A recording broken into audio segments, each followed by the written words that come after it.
Hi George, this is Francis Wilson. I called earlier this week just to touch base with you all about delivering a shipment of 50 lunches for the ICU staff.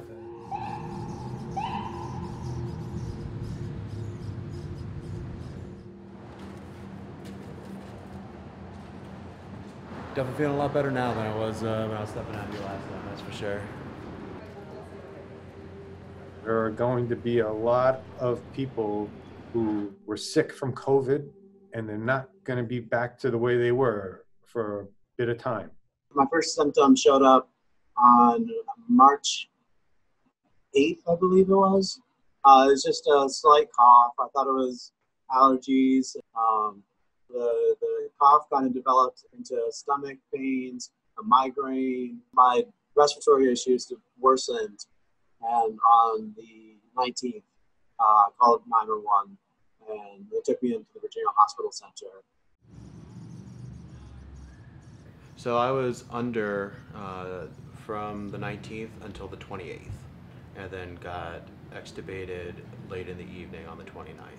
When I first woke up, they gave me a spirometer and said, essentially, this is your ticket out of ICU. If you can consistently reach this 1250 to 1500 reading on this thing, that'll indicate that your oxygen levels are good enough that you won't have to be on ventilation or oxygen.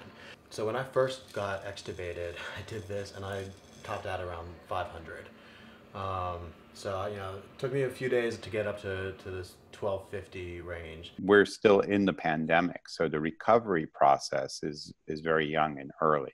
And a lot of times we measure these things in months, 6 months out, a year out, and we're not there yet. So we don't have that kind of data, but we can extrapolate to other diseases that we've seen where this happens. And this is similar to the experience that happened with SARS almost 20 years ago, is that patients who had severe lung disease from COVID, similar to the patients who had severe lung disease with SARS. So their x-rays were quite abnormal during COVID, and they remained abnormal even after COVID.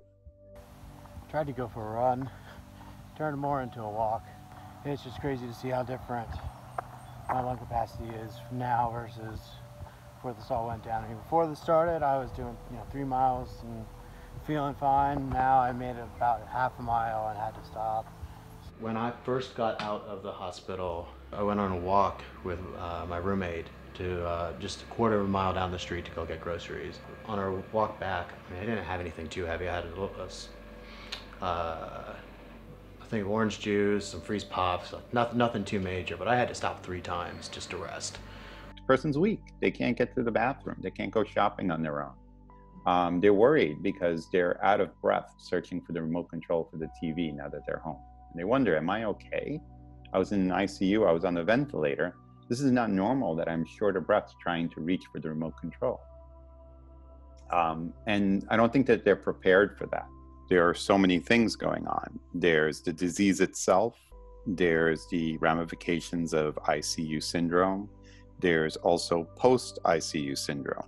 And then there's PTSD. And these are overlapping circles. Whether you want to call it a dream, hallucination, whatever it was, I experienced dying.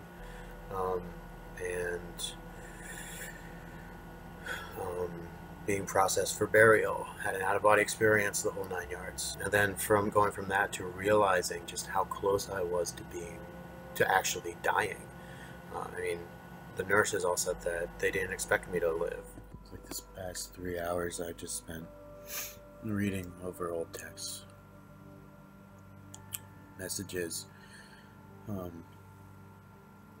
from when I was getting sick and going into the hospital.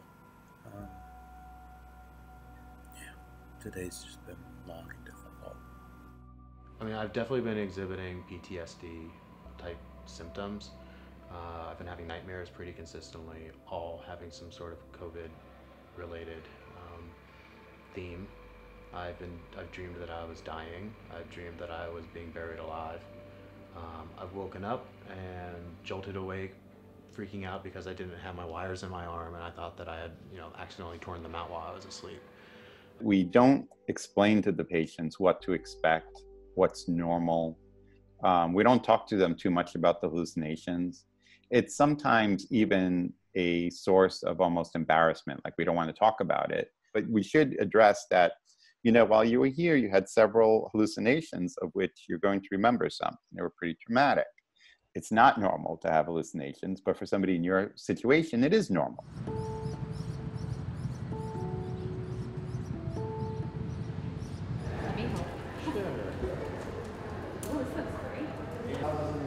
Yeah, absolutely. Yeah, I will get it to them for Thank you. Thank you. Stay safe. You too. Yeah. I'm so happy. It feels good to give back. I mean, they saved my life, so I'm just glad to be able to do some good here now, make the best of it.